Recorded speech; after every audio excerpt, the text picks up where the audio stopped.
Mesdames, Messieurs, bonsoir et bienvenue à cette grande édition d'information sur la télévision Labari. Nous débutons ce journal par cette note nécrologique. En effet, la presse nigérienne est en deuil avec le décès ce jour lundi de la doyenne Mariama Keita à la suite d'une longue maladie. L'une des premières femmes journalistes au Niger, Mariama Keita, a occupé de hautes fonctions, notamment la présidence du Conseil supérieur de la communication. En prélude à la journée nationale de la femme, les femmes des médias avaient rendu une visite à la doyenne à l'hôpital national de Niamey où elle était hospitalisée. En cette douloureuse circonstance, le groupe de presse Labari présente ses condoléances à la famille de la défunte. Que Dieu l'accueille dans son paradis éternel. Amen.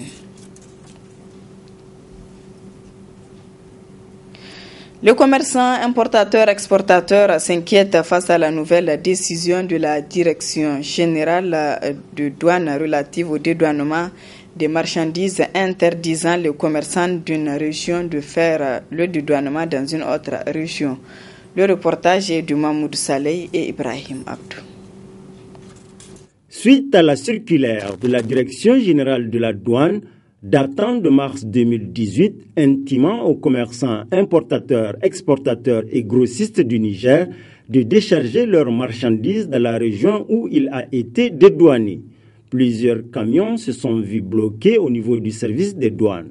Une situation qui a suscité la réaction du syndicat des commerçants importateurs, exportateurs et grossistes du Niger. Dans un état de droit où le code des douanes dit si nous dédouanons nos marchandises, ces marchandises peuvent circuler librement sur l'ensemble du territoire.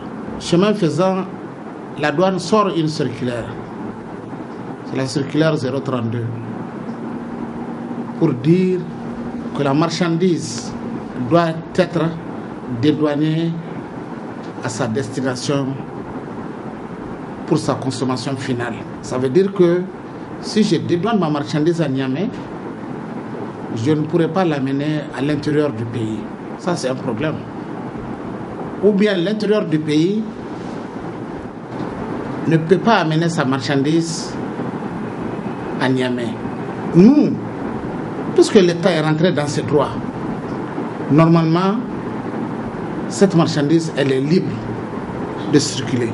Aussi, le syndicat des commerçants importateurs, exportateurs et grossistes du Niger demande à la Direction générale de la douane de respecter le code de la douane. La position de notre syndicat, c'est d'abord informer l'opinion nationale et internationale. Informer les autorités de tutelle et les autorités de la douane que nous sommes dans une situation inconfortable. Aujourd'hui, tout le monde sait que le commerce vit dans la léthargie et la paralysie totale. Si on crée encore une autre situation pour aggraver la situation des opérateurs économiques, c'est que nous risquerons d'abandonner l'activité. Et si on abandonne l'activité, il n'y aura pas de recettes de douane, il n'y aura pas des activités parallèles que l'activité du commerce engendre, c'est-à-dire le transport, les conducteurs et autres. Cette situation a des conséquences lourdes sur l'économie. Nous savons que nous n'avons pas fauté. Si nous avons fauté, la brigade n'allait pas nous lâcher. Mais la brigade nous a montré un abus de pouvoir. Enfin, le syndicat des commerçants importateurs, exportateurs et grossistes du Niger interpelle le ministre des Finances à trouver une solution à ce problème qui n'est pas sans conséquences. Ouverture ce matin de la session ordinaire du Conseil supérieur de la communication au titre du mois d'octobre. 6 points sont inscrits à l'ordre du jour de cette session, dont entre autres l'examen du rapport du groupe de travail sur la répartition du fonds d'aide à la presse. Le résumé de cette cérémonie.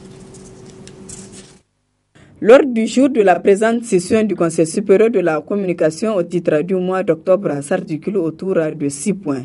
Parmi ces points, le président a insisté sur le rapport du groupe de travail chargé de la répartition du fonds d'aide à la presse au titre des années 2016 et 2017. Ainsi, le groupe de travail a réceptionné au total à la date de clôture des dépôts de dossiers au titre de l'année 2016, 35 dossiers, dont 18 émanant des organes de presse écrite, 8 des radios et 9 de télévision. Au titre du fonds d'aide à la presse 2017, 40 dossiers ont été réceptionnés, dont 22 de la presse écrite, 9 des radios. Globalement, c'est un montant de 290 500 000 francs CFA qui sera réparti aux organes de presse privés répondant aux critères d'éligibilité, dont 88 millions au titre de l'année 2016 et 202 millions au titre de l'année 2017. Cette cérémonie d'ouverture a été saisie par le président du Conseil supérieur de la communication pour rappeler aux responsables des médias que ce fonds d'aide à la presse est destiné à renforcer les capacités techniques et opérationnelles des entreprises de presse. Je voudrais en cette circonstance où nous allons nous pencher sur l'examen du rapport du fonds d'aide à la presse, rappeler aux responsables des médias et entreprises de presse que ce fonds d'aide est essentiellement destiné à renforcer les capacités techniques et opérationnelles de leurs entreprises de presse et à assurer la professionnalisation de leur personnel. J'insiste pour que les entreprises bénéficiaires l'utilisent exclusivement à cette fin prévue par la loi. Le CSC, pour sa part, conformément à sa mission, continuera à accompagner les médias et les journalistes à installer de véritables entreprises de presse et à se professionnaliser davantage. Il reste que les promoteurs des médias doivent aussi de leur côté, dans un sursaut patriotique, jouer leur partition en accélérant le processus de signature de la convention collective interprofessionnelle. Je sais que l'environnement économique des médias n'est pas des plus reluisants, mais nous devons aller de l'avant. C'est pourquoi je lance un ultime appel pour que collectivement nous aboutissons à ce pacte qui mettra à l'abri de l'instrumentalisation du journaliste en lui garantissant le minimum pour assurer convenablement son travail. Tous les documents de délibération soumis à l'appréciation des conseillers seront examinés dans le strict respect des textes législatifs et réglementaires.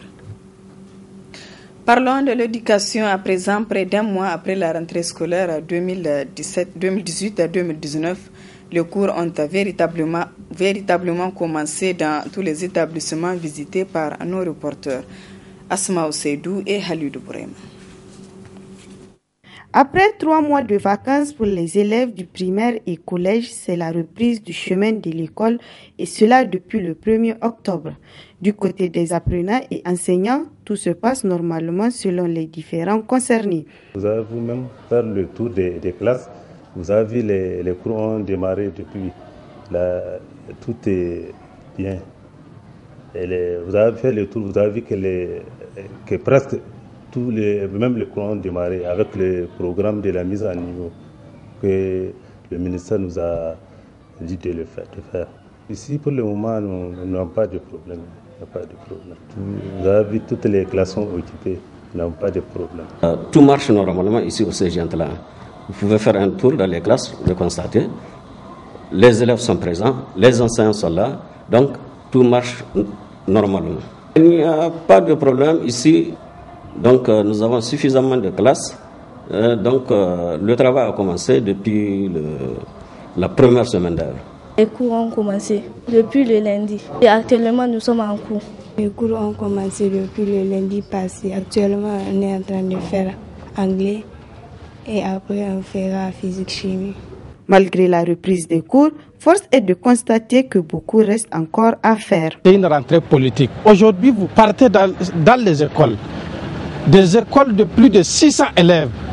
À peine ils parviennent à avoir 40 ardoises, 120 cahiers, etc., etc.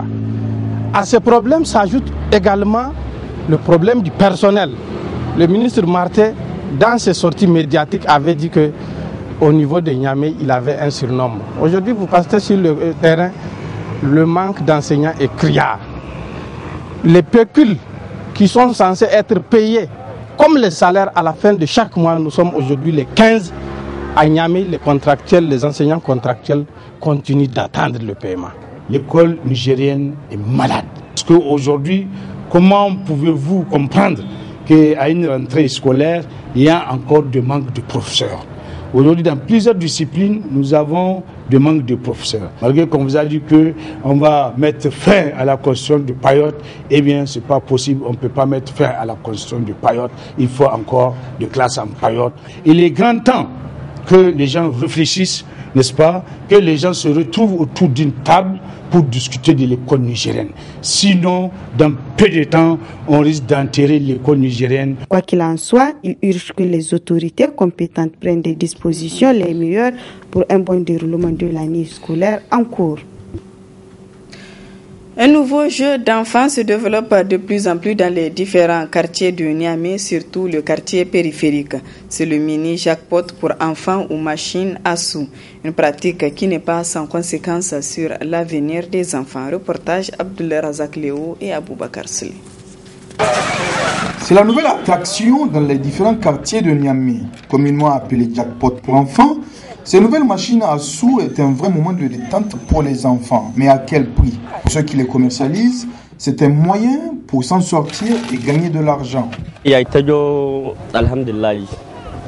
Bon, comme je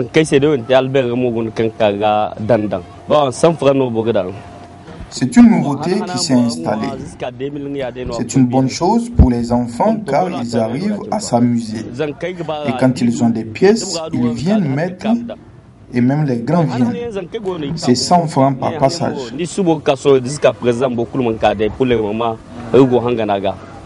Et pour les parents, c'est une vraie plaie. Ils se plaignent que leurs enfants ne mangent même pas assez, car l'argent du petit-déj se retrouve très souvent dans ces machines à sous. Les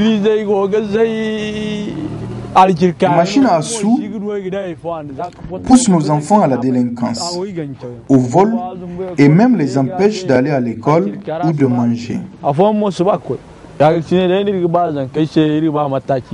Ces machines à sous miniatures concourent à beaucoup faire des enfants de vrais voleurs, car en voulant jouer sans argent, se retrouvent, pour certains, obligés de dérober les sous de leurs parents, comme nous l'a confié l'une des personnes que nous avons approchées pour le besoin de ce reportage. Beaucoup de femmes et jeunes filles utilisent des perruques pour leur parure, des perruques qui sont disponibles sur les marchés et à des prix abordables.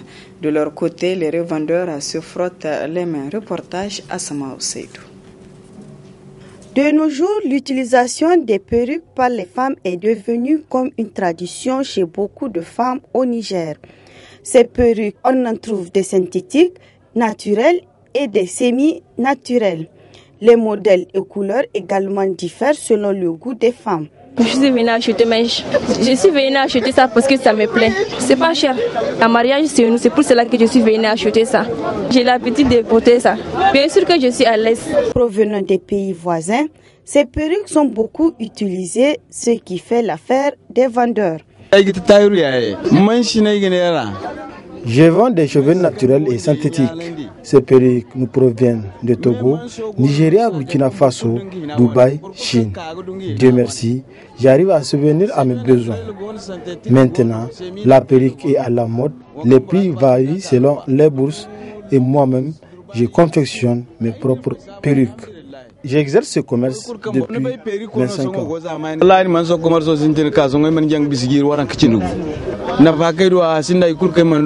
Il faut noter que les femmes utilisent les perruques pour se faire belles à l'occasion des mariages, baptêmes et d'autres cérémonies. Voilà, mesdames et messieurs, ici prend fin ce journal. Merci à vous de l'avoir suivi.